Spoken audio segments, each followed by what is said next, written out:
शनिक जी जूनागढ़ गुजरात से।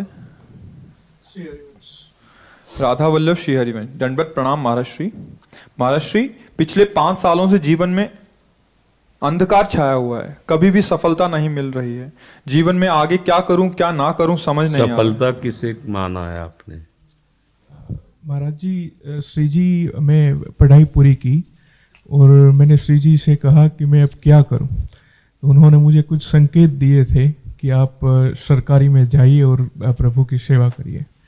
फिर सफलता नहीं मिल रही उसमें एग्जाम में, और अब है। आप हमारी बात समझिए, आपको श्री जी ने संकेत किया और आप सफलता नहीं प्राप्त कर, दोनों बातें झूठी है ना, दोनों बातें झूठी हैं।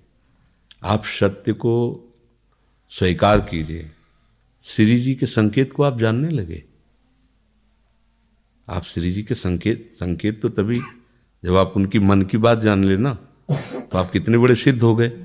और फिर सफलता किसकी चाहते हो? प्रकृति जन्य की।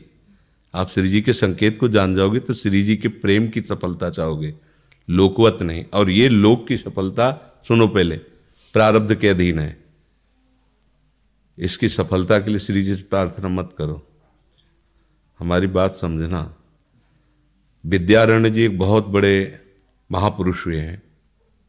उन्होंने अपने माता पिता को सुखी करने के लिए, धन प्राप्ति के लिए गायत्री अनुष्ठान किया। ब्राह्मण कुल में जन्म हुआ था। एक पुरस्चरण 24 लाख गायत्री होता है। उन्होंने एक पुरस्चरण किया, 2 पुरस्चरण किया, एक बार भी कोई धन की प्राप्ति नहीं हुई। आखिरी में उन्होंने संन्यास लिया। जो संन्यास लिया, माता गायत्री प्रकट हो गई। उनका अब इंद्रासन भी मांगो तो आपका, तो बोले अब क्या जरूरत है, अब तो वैरागी हो गया, विरक्त हो गया। माता पिता भी पधार गए, उनकी सेवा के लिए अर्थ चाहना।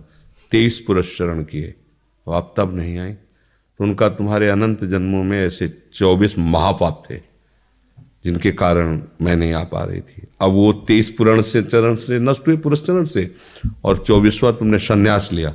तो अब आप जो चाहो पर, बोले अब चाहिए ही नहीं, क्योंकि अब सन्यासी हो गए, अब तो ब्रह्म प्राप्ति के लिए। तो इससे आभास होता है कि अगर हमारा बुरा प्रारब्ध है तो हमको भोगना पड़ेगा। हम कितना भी प्रयास करें वो हमें, तो हम क्या करें इसमें जिससे हमें परम शांति हो? प्रभु के नाम का जप करते हुए उन पर दृष्टि लगाएं कि प्रारब्ध से हमारा भरण पोषण शरीर का भले, ये हमारा भरण पोषण आपसे होगा नाथ। तो वो एक ऐसे हैं जो आपके प्रारब्ध को भी मिटा देंगे। वो ऐसे शरणागत वत्सल हैं कि सब लिखा पढ़ी अलग कर देंगे।